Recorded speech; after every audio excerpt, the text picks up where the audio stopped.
Learning की बात करते हैं तो उसमें सबसे पहली चीज़ है इंटरेस्ट। हम बच्चे का जो है क्लास में इंटरेस्ट होना चाहिए। अगर एक ट्रेडिशनल मेथड से टीचर पढ़ा रहा है तो अगर बच्चे का इंटरेस्ट नहीं है, कंसंट्रेशन नहीं है, वो उसकी लिसनिंग वहाँ पे नहीं हो पा रही, तो उस लर्निंग का जस्ट लाइक है कि ड्रेन हो रहा है साथ साथ। तो एक्सपीरियंशियल लर्निंग इसलिए फ़ायदेमंद है क्योंकि बच्चा उसको एक्सपीरियंस करता है, उसको ये नहीं पता कि मैं लर्निंग कर रहा हूँ।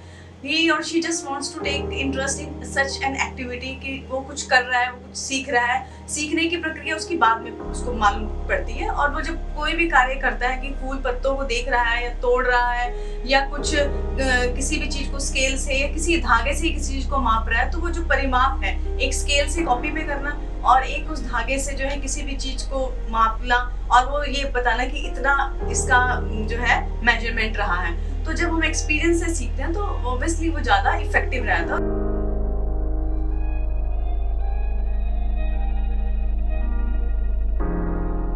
देखिए, क्लासरूम में जब अगर हम एक्सपीरियंशियल लर्निंग लाना चाहते हैं तो उसके लिए सबसे पहले टीचर को जो है बहुत इनोवेटिव होना होगा। एक तरफ तो हम ये कहते हैं कि हम 21st सेंचुरी में है कि बच्चे का माइंड बहुत क्रिएटिव है, बहुत शार्प है, लेकिन दूसरी तरफ उसकी जो क्लासरूम की स्टडी है या जो उसका सिलेबस है, जो उसको पाठ्यक्रम आना चाहिए, तो वो उसको नहीं आ पाता।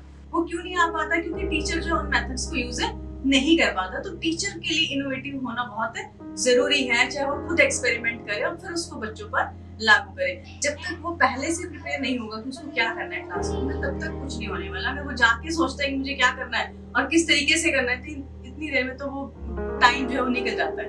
तो उसके लिए 1-2 दिन या एक महीना कह लीजिए कि उसकी प्लानिंग होनी चाहिए कि मुझे इस चीज को अगर सिखाना है तो मैं उसके परिवेश में से ऐसी कौन सी चीजें ला सकती हूँ या ला सकता हूँ जो उससे जुड़ी हुई हो। कनेक्टिविटी होना बहुत जरूरी है।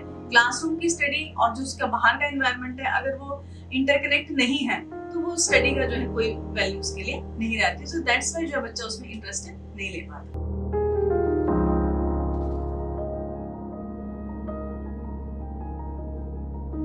डिस्ट्रिक्ट एडमिनिस्ट्रेशन का ऑब्वियसली रोल है। जैसे हमारे प्रोग्राम ऑफिसर्स जो डीएससी में भी हैं और डाइट लेवल पे भी हैं और जो डिस्ट्रिक्ट एडमिनिस्ट्रेशन पे है, 3 लेवल से जो एक मॉनिटरिंग चलती है, और हमारे बीओस के लिए भी कंपलसरी है कि वो एक विजिट्स करें स्कूल में। तो पहली बात तो एक चेक होना बहुत ज़रूरी है कि टीचर्स क्लास में क्या एक्टिविटी कर रहे हैं। दूसरी बात, अगर ये मिलता है कहीं पे कि इस तरह की लर्निंग जिसकी ज़रूरत है, एक्सपीरियंशियल लर्निंग की जैसे आप बात कर रहे हैं, तो अगर एक्सपीरियंशियल लर्निंग वहाँ पर नहीं है तो वहाँ पे जो है उनको एक आइडेंटिफाई करना पड़ेगा कि कितने टीचर्स जो है वो ऐसे लर्निंग करा रहे हैं, क्योंकि हम ऐसा नहीं कह सकते कि ऐसी लर्निंग हो ही नहीं रही है। बहुत जगह ऐसी लर्निंग हो भी रही है और उसके बहुत सारे एग्जांपल्स भी हैं, बहुत अच्छी प्रूव भी किया कुछ लोगों ने कि हमने इस तरीके से काम किया। तो उनके जो प्रैक्टिसेस हैं उनको अवगत कराया जाए और एक जिसको हम कहेंगे कि अकाउंटेबिलिटी फिक्स की जाए